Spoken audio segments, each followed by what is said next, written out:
You've just eaten a good meal. You feel satisfied, full. And then someone walks by with fresh bread, still warm, and suddenly there's a pull. Not hunger exactly. Something else. A wanting that arrives even though the body has what it needs. This is the nature of sensory desire. It doesn't wait for emptiness, it creates its own. The Buddha used a word for this, kema tahayo, the thirst for pleasant sense experience. Not just physical hunger, but the reaching toward anything that promises pleasure through the senses. The taste of something sweet, the warmth of approval, the feeling of a notification arriving, the anticipation of a touch. Each one a small flame that flares when fed. You can watch this happening in real time. Sit quietly for a moment and notice what arises. Maybe there's an itch. Before you scratch it, there's a moment where the mind moves toward relief. That movement, that leaning forward, that's desire. And if you scratch, there's a brief satisfaction. Then the system resets. The mind begins scanning again. What's next? What else? This isn't a flaw in you. This is how the mind has learned to operate. It seeks pleasant experience and tries to repeat it. When something feels good, the mind says, more of that. When something feels bad, it says, less of that, something else instead. This is natural, automatic, and it runs beneath most of what we do. But here's what the Buddha observed, and what you can observe too if you look closely. The satisfaction never quite lasts. You get the thing you wanted, and for a moment there's ease. Then the wanting rebuilds, sometimes within seconds. The cookie is finished, and you think about another. The song ends, and you reach for the next one. The conversation gives you a warm feeling, and then you find yourself checking your phone to see if they've written again. It's not that pleasure itself is the problem. The problem is the belief that this time, if you get it right, if you find the right experience, the wanting will finally stop. That you'll arrive at a place of lasting satisfaction through the senses. But sense pleasure, by its nature, is impermanent.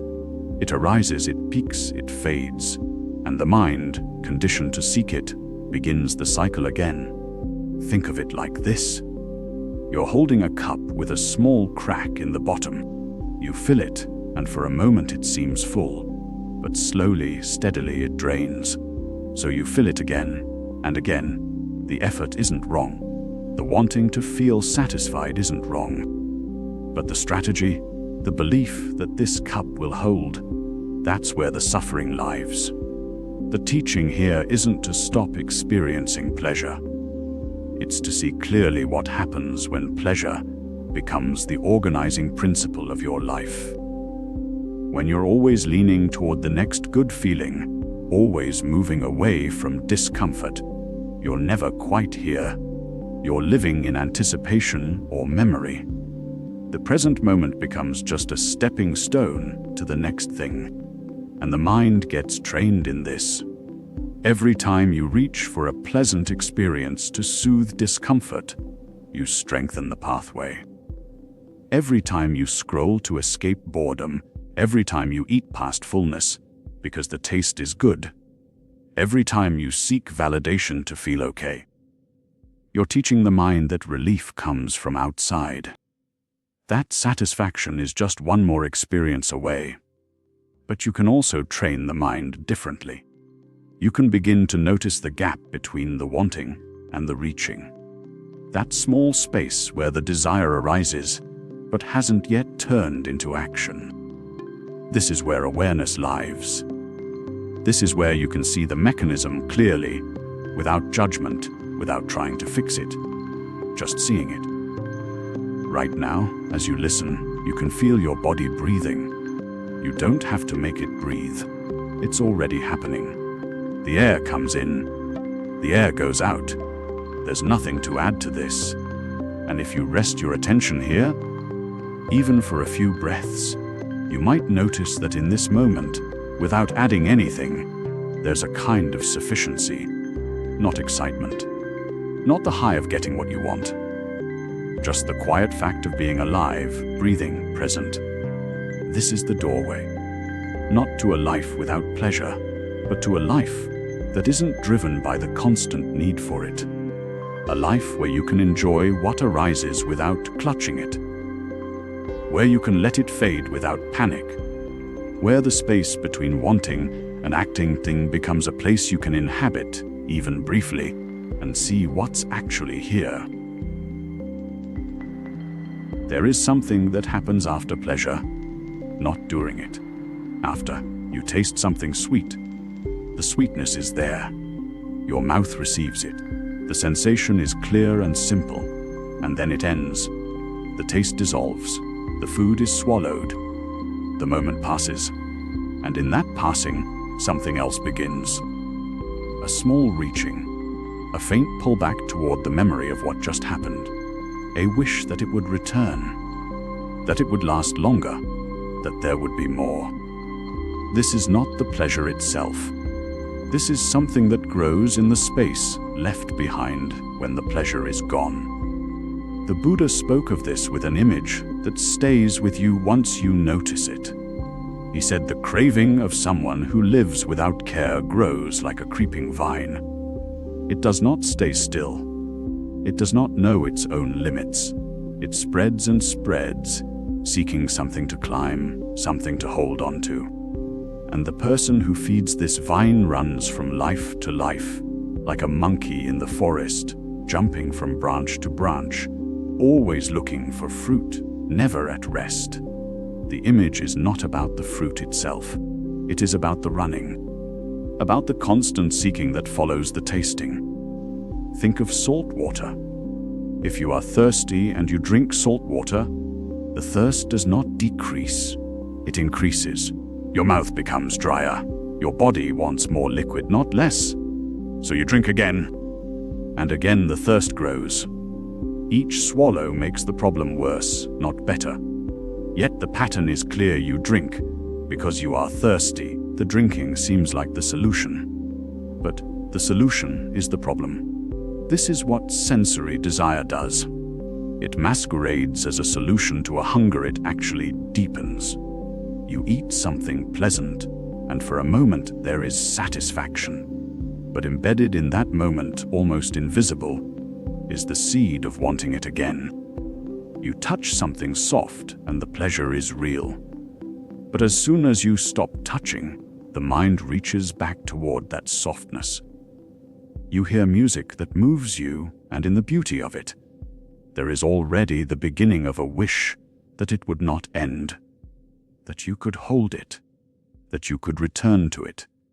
The pleasure itself is not the problem. The body can receive sensation without trouble. A warm cup in your hands on a cold morning, the smell of rain, the sound of a voice you love. These things arrive. They are felt. They move through you. This is natural. This is not the trap. The trap is the hunger that follows. The grasping that comes after the sensation has already passed. Because once you grasp, once you reach back toward what was, you are no longer in what is. You are in memory and anticipation. You are in the monkey mind, jumping from branch to branch, always looking for the next fruit. And here is what the Buddha understood. The more you feed this hunger, the bigger it grows. Not smaller, not satisfied, bigger. Each time you chase the craving, each time you pursue the pleasure again, you strengthen the pattern. You teach your mind that this is how it works. You deepen the groove. The vine grows thicker. The monkey runs faster. You might have noticed this yourself. A food you love loses nothing by being eaten again tomorrow. But the craving for it does not decrease. It increases. You want it more often. You want it in greater quantity. You want it with more intensity. The wanting itself becomes a kind of hunger that has its own momentum, separate from whether the food actually satisfies you. This is not weakness. It is not a personal failure. It is simply how the mind works when it grasps. The grasping itself is the engine that keeps the cycle turning. But there is something you can do that does not require you to reject pleasure or to live a grim life of denial. There is something much simpler. You can watch what happens in the space after the pleasant sensation ends. Not the sensation itself, what comes after. The next time you eat something you enjoy, let yourself taste it fully. There is no need to refuse it, but then notice the moment when the taste dissolves, when you have swallowed, when the sensation is gone. In that moment, before the mind rushes forward into memory or anticipation, there is a small gap, a quiet space where you can feel what actually arises. Does the hunger decrease? Or does something else appear? Does a reaching emerge? A sense of incompleteness? A faint pull toward wanting it again? You do not need to judge what you find there. You are simply observing. You are noticing the difference between the pleasure itself and the wanting that follows it, between the sensation and the craving, between the fruit and the monkeys running. This distinction, once you begin to feel it clearly in your own experience, changes something. Not through effort, not through willpower, simply through seeing. Through the direct perception of how the pattern actually works in your own body and mind. The salt water does not satisfy thirst. But if you see this clearly, if you feel it in your own mouth, you do not need to be told to stop drinking it. The seeing itself becomes the shift. There is a particular kind of hunger that grows the more you feed it. Not the hunger for food, which settles when the belly is full. This is different. This is the hunger that wakes up in your chest when you reach for your phone. The craving that tightens in your throat when you think about someone or a memory or something you want to become. The more you give it attention, the more insistent it becomes. The more you satisfy it, the hungrier it grows. We live as though this hunger is us. We say, "I want," and we believe the wanting is ours, that it defines what we are. We protect it, defend it, plan our days around it. We assume that if we could just get the right thing or reach the right state, the wanting would finally stop. But there is something to see here, something quieter and more true. Desire arises in the body, not in some abstract realm of thought. It has a location. It has texture. When you notice it clearly, not fighting it, not feeding it, you begin to see something remarkable. The desire is not you. It is something moving through you, like a wave passing through water. The water does not become the wave. The water does not own the wave. The wave appears, moves, and dissolves. The water remains. This is not a metaphor to think about. It is something to feel directly. Right now, if you are willing, notice what you want. Not in a grand sense, just what is present. Maybe it is the desire to be comfortable, to move, to understand something. Maybe it is restlessness. Maybe it is the pull towards something pleasant or away from something uncomfortable. Do not judge it. Just notice that it is there. Where do you feel it? Not in your head, in your body. Some people feel desire as a tightness in the chest. Some feel it as a pull in the belly, a kind of hollowness. Some feel it as tension in the throat, a constriction. Some feel it as a buzzing in the hands, an urge to move, to reach, to do something. The sensation has a shape. It has a temperature. It has a rhythm. When you locate it this way, something shifts. You are no longer identified with the desire. You are noticing it. You are aware of it. There is a small but crucial space between you and the wanting. In that space, you are free. This is not freedom in the sense of doing whatever you want. It is freedom from the assumption that the wanting is you, that you must obey it, that your identity depends on satisfying it. The teaching is simple: desire is not yours. It arises. It persists. It passes away. It is a visitor in the house of your body and mind. And like any visitor, it does not stay forever. But we have been treating it as the owner of the house. We have been building our lives around keeping it comfortable, keeping it fed. Watch what happens when you feed a desire. You satisfy it, and for a moment there is relief. But the relief is not the end of the story. The desire returns, often stronger. It returns with more specificity, more urgency. You wanted a piece of chocolate. You had it. Now you want a particular kind from a particular place. You wanted to check your messages. You checked them. Now you want to know if there is a response. You wanted to be seen by someone. You were seen. Now you want to be seen in a particular way, more deeply, more truly. This is the nature of sensory desire. It is not satisfied by its object. It is satisfied only by cessation, by stopping, by not feeding it. And yet there is no harshness in this. You do not need to white-knuckle your way through life, denying every impulse. That is its own kind of suffering. The middle path here is to see the desire clearly, to feel it in the body without acting on it automatically, and to let it be. To let it pass through you like a wave through water. When desire arises, and it will many times a day, there is a practice that is simple and direct. You locate it in the body. You feel where it lives. You breathe with it, not to make it go away, not to strengthen it, just to be present with it as it is. You might notice that as you breathe, the intensity shifts. It may grow stronger for a moment. It may soften. It may move to a different part of your body. All of this is fine. You are not trying to change anything. You are just observing, and as you observe, something becomes clear. The desire is not solid. It is not permanent. It is not you. It is a process. It is energy moving through sensation. It arises from causes and conditions, a memory, a thought, a physical state, a time of day. And when those conditions change, it changes. When you stop feeding it with attention and action, it naturally subsides. This is not suppression. Suppression is when you push the desire away, when you pretend it is not there, when you judge yourself for having it. What we are exploring is something gentler. It is simple seeing, simple presence, simple breath. The next time you feel that familiar tightening, that pull, that hunger for something, pause.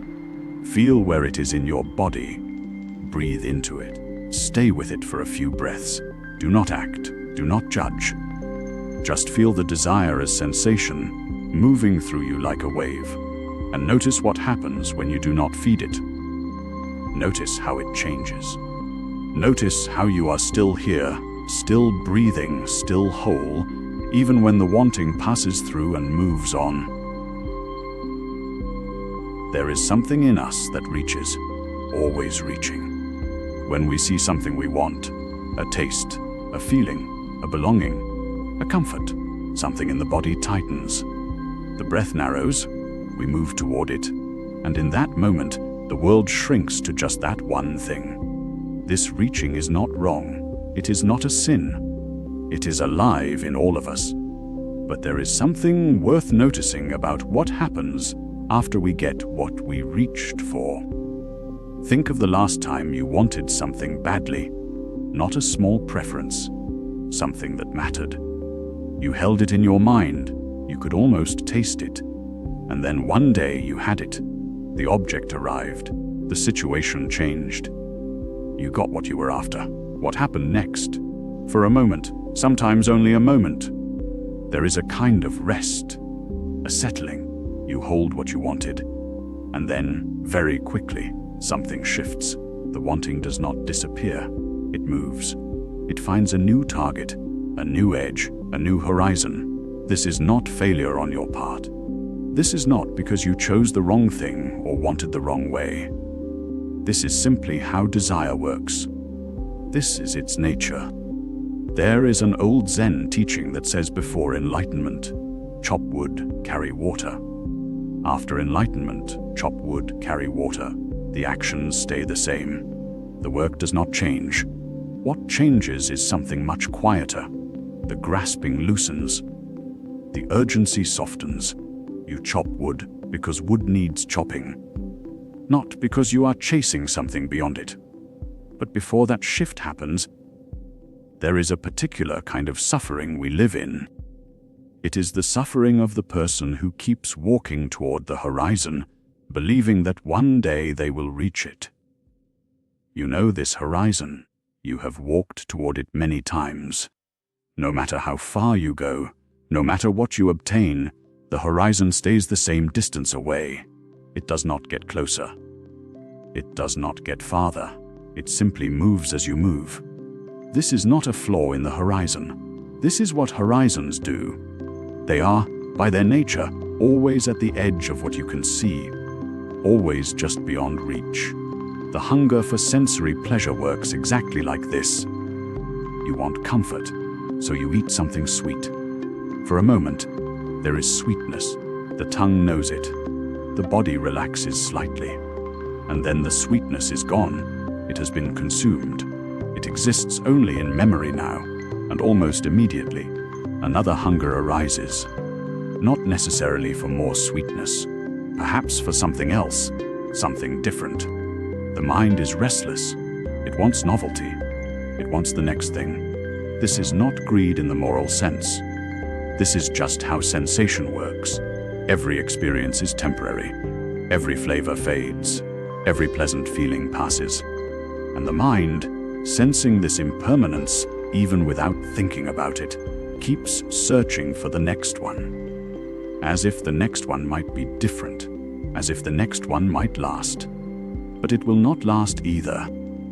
This is not because you are doing something wrong. This is because that is what temporary things do. They end. The Zen teaching points to something else. It suggests that the same actions, chopping wood, carrying water, can happen in two very different ways. One way is driven by this endless reaching. You chop wood while thinking about what comes next. You carry water while wishing you were somewhere else. Your hands do the work, but your mind is always chasing the horizon. You are never actually here. The other way is simpler. You chop wood, the axe meets the wood. There is a sound. There is effort. There is the wood falling. That is enough. You are not trying to get somewhere else through the chopping. You are not using the chopping to reach towards something beyond it. The chopping is complete in itself. This does not mean you stop wanting things. It means something in how you want shifts. The reaching loosens, the grasping opens. To feel this more directly, there is something you can do. It is not difficult. It requires only honesty and memory. Bring to mind something you wanted very badly. Not something small, something that felt important. It could be from years ago or from a few months back. Let the memory surface without forcing it. You will know what it is when it arrives. There will be a resonance in the body. You will feel the echo of that wanting. Notice what that wanting felt like. The tightness, the focus, the way everything else fell away. The certainty that this one thing would make a difference. Now notice where that wanting is now, not where the object is, where the wanting itself has gone. Has it faded? Has it shifted to something else? Is there still an echo of urgency, or has it become quiet? This is not a judgment. It is simply an observation. You are watching impermanence work. You are watching desire move like light across water, always changing, always finding a new surface to play on. The horizon is still there, you can see it, but something in you begins to relax, not because you have given up, but because you are beginning to see that reaching itself was the only thing that made the horizon seem far away. The reaching is what created the distance. When the reaching loosens, even slightly, something else becomes possible. Not the end of desire, not the end of sensation, but a different relationship to it, a presence that is not always straining toward the next moment. This is what the teaching points toward. Not a future state you must achieve, but a way of being that is always available, beneath the reaching, waiting to be noticed. There is something worth noticing about the way desire works in the body. Not desire in the abstract sense, but the actual felt experience of wanting something. A craving for food, the pull to check your phone, the urge to scratch an itch that has been bothering you for the last few minutes. Most of us have never really watched this happen. We feel the want, and then we move. The gap between the two is so small it might as well not exist. We reach for the snack. We open the app. We scratch. And in that moment of immediate action, something important is missed. The untrained mind, as the old teachings describe it, leaps toward pleasure without pause. It sees something pleasant and grasps. It encounters something unpleasant and pulls away. This happens so quickly, so automatically, that it feels like the only possible response. Like the desire itself is the command, and we are simply obeying a law of nature. But here is what actually happens when you scratch a mosquito bite. The moment your fingernail touches the skin, there is relief. The burning sensation quiets for a second, but then something shifts. The itch returns, often stronger than before. You scratch again. The relief is briefer this time. The itch comes back fiercer. And if you keep going, if you keep feeding that impulse to scratch, the skin becomes inflamed, raw, and the burning grows more intense with each repetition. The very act of satisfying the itch makes the itch itself more powerful. This is not a metaphor about willpower or discipline. It is a description of what actually happens when you feed a desire without examining it first. Each time you give in immediately, you are training your mind to respond faster next time. You are strengthening the pathway from wanting to acting. The desire itself becomes more sensitive, more demanding, more difficult to ignore. Consider what happens instead if you pause. If you feel the itch, and you simply notice it burning there on your skin without scratching. At first, this feels almost impossible. The impulse to scratch is so strong it seems like torture to resist it. But if you stay with it, if you just observe the sensation without acting on it, something unexpected occurs. The itch does not stay the same. It does not grow steadily until you cannot bear it anymore. Instead, it peaks. It reaches a point of intensity, and then, without you doing anything at all, it begins to soften. The burning sensation eases. It may return, but it loses its grip. The urgency dissolves. This is what the trained mind learns to do. Not to resist desire through sheer force. Not to white-knuckle your way through life saying no to everything, but to observe what is actually happening. To notice the wanting as it arises, to feel its texture and temperature, and to wait. To see what happens when you do not immediately feed it. The difference between the untrained and trained mind is not that one wants things and the other does not. Both experience desire. Both feel the pull toward pleasure and the recoil from discomfort. The difference is in the space between the desire and the action. In that small gap, something can shift. When you scratch the mosquito bite, you are not actually solving the problem. You are making it worse while feeling momentary relief. When you pause instead, you are learning something your body and mind need to know. You are discovering that desires are not permanent. They do not need to be fed to be acknowledged. They arise, they peak, and they pass. This is true of cravings for food. It is true of the urge to distract yourself. It is true of the impulse to scroll through your phone for the 100th time today. Most people never experience this because they never give themselves the chance. The moment the desire appears, it is satisfied. The moment the itch appears, it is scratched.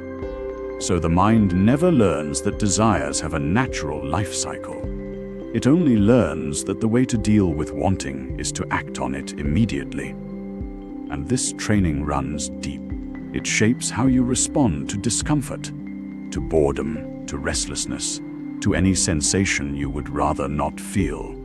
What would happen if you chose one small desire today and simply paused before acting on it? Not for an hour, not for a day, just for 3 breaths. Just enough time to feel the desire fully, to notice where it lives in your body, to observe its intensity without doing anything about it. A desire for a snack, an impulse to reach for your phone, a craving for a distraction when you feel bored or uncomfortable. 3 breaths is long enough for something to shift, long enough for the peak to arrive and begin to soften, long enough to feel the difference between the desire and your response to it. And in that small experience, something quiet becomes clear. The desire does not need you to act on it. It will not destroy you if you wait.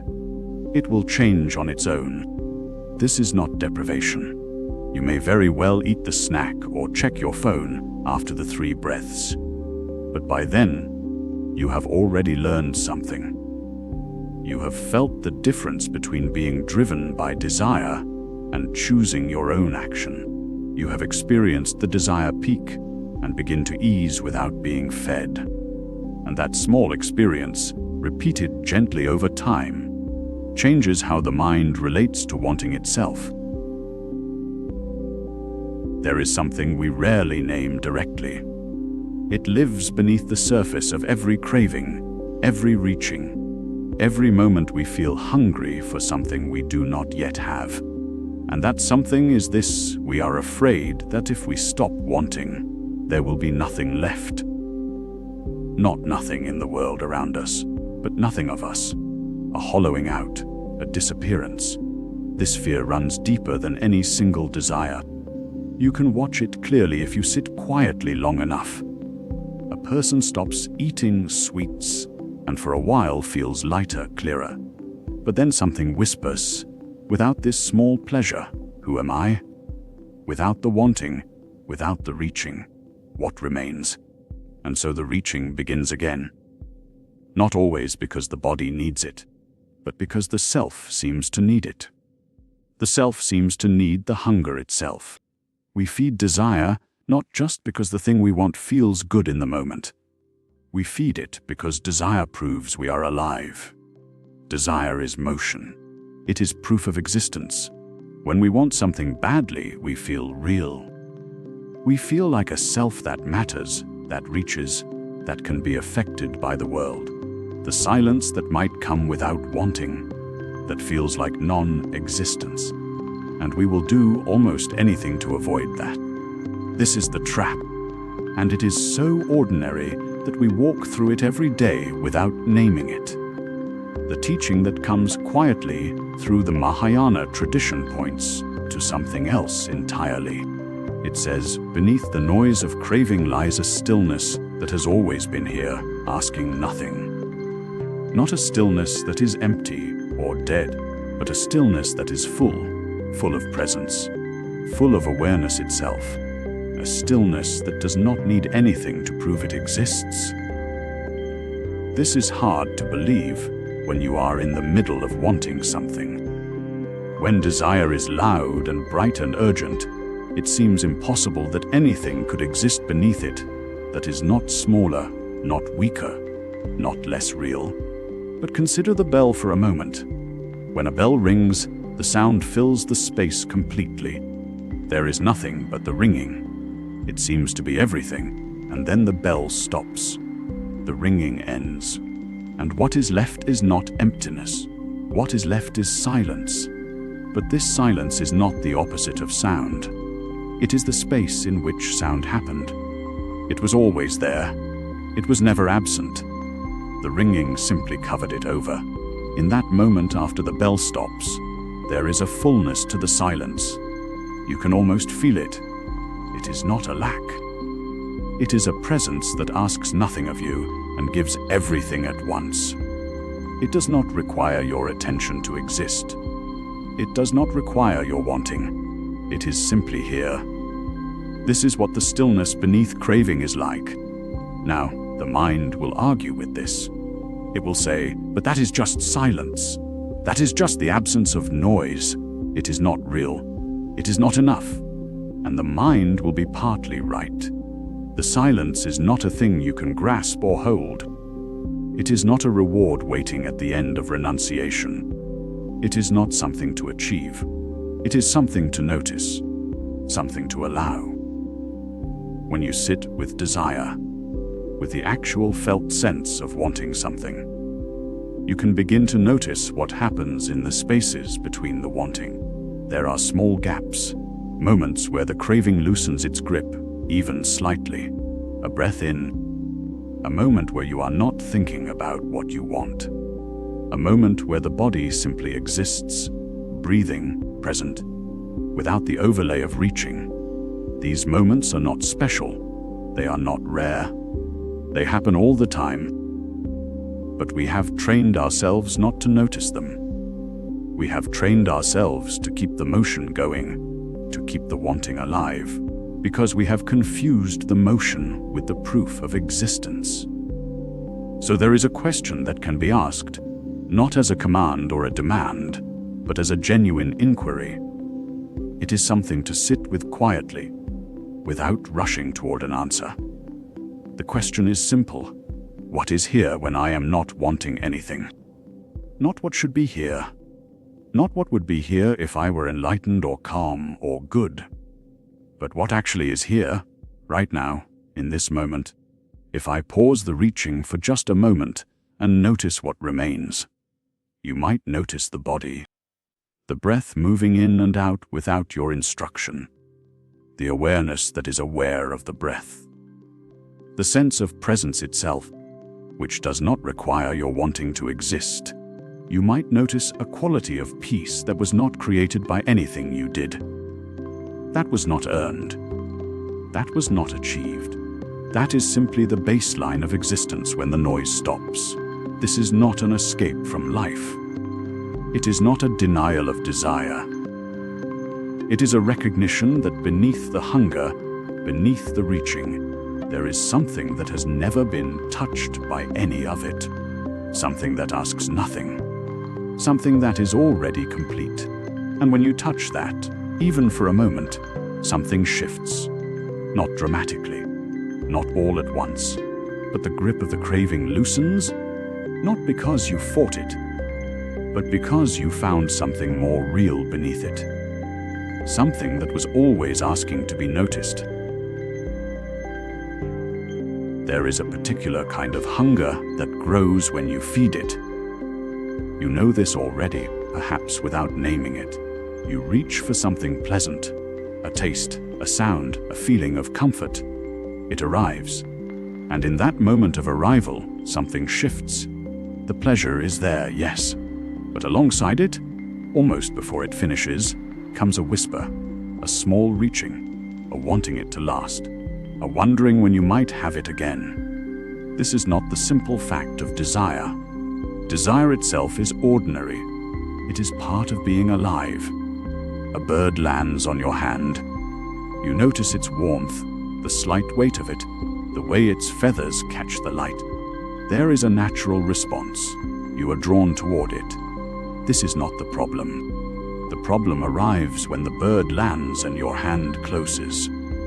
When you grip it, trying to make sure it stays. When you begin to plan how to make it land again tomorrow and the day after. When the moment of its presence becomes less interesting than your fear of its absence, the bird struggles. Your hand tightens, and what began as a simple encounter becomes suffering. We are taught two ways to handle this. The first is indulgence. Feed the desire. Have more. Reach for it again and again. believe that satisfaction lives in the next taste, the next experience, the next time. Most of us know how this ends. The hunger grows with each feeding. The pleasure becomes thinner. You need more of it to feel the same. And underneath, there is a restlessness that no amount of having can quiet. The second way is suppression. Don't want. Push the desire away. Build walls around it. Decide that wanting is weak or foolish or spiritually impure. Control yourself. This seems noble. It feels like strength. But it is another form of grip. You are still holding the bird. You are just holding it with your fist closed instead of open. The bird is still struggling, and you are still exhausted from the effort. There is a third way. It is not new. It is not complicated, but it requires a kind of seeing that we rarely practice. When the bird lands on your hand, let it land. Feel its weight. Notice the warmth. The moment is there. You do not need to do anything with it. You do not need to make it permanent. You do not need to make it happen again. You do not need to push it away out of fear that you will become attached to it. The bird is resting in your open palm. Your hand is relaxed. Your fingers are not clenched. And because of this, you can actually feel what is there. This is the middle way. Not denial, not indulgence, something else entirely. A way of being with experience that does not require you to either cling to it or flee from it. When you cling, you are saying, "This moment is not enough as it is. I need to make it stay. I need to own it. I need to guarantee that I will feel this again." This is exhausting, and it is impossible. Moments do not stay. Things change. This is not a flaw in the universe. This is how things are. The only way to suffer in the face of this fact is to keep trying to make it otherwise. When you suppress, you are saying, "This moment is too dangerous. If I let myself enjoy it, I will become weak. I will want it too much. I will lose control. So I will not allow myself to feel it fully. I will keep part of myself separate, protected, defended." This is also exhausting, and it means you are never fully present for your own life. The third way is simpler. It is this moment is here. I can feel it. I do not need to own it or make it last. I do not need to push it away. I can simply be here while it is here. And when it changes, which it will, I can be here for that too. This is what equanimity actually means. Not indifference, not numbness, not the pretense that nothing matters. Equanimity is the steadiness that comes when you stop trying to control what cannot be controlled. It is the quiet that arrives when you stop fighting reality. When you hold the bird gently, with an open hand, something interesting happens. You feel it more clearly. You see it more sharply. The colors of its feathers, the quick movements of its eyes, the small sounds it makes. Because you are not busy gripping, you have attention left over. You can actually be present with what is in front of you. And paradoxically, this presence is more satisfying than any amount of desperate clinging could ever be. This is not a theory. You can test it. Today, when you encounter something pleasant, a taste, a warmth, a moment of beauty, a kind word, notice what happens.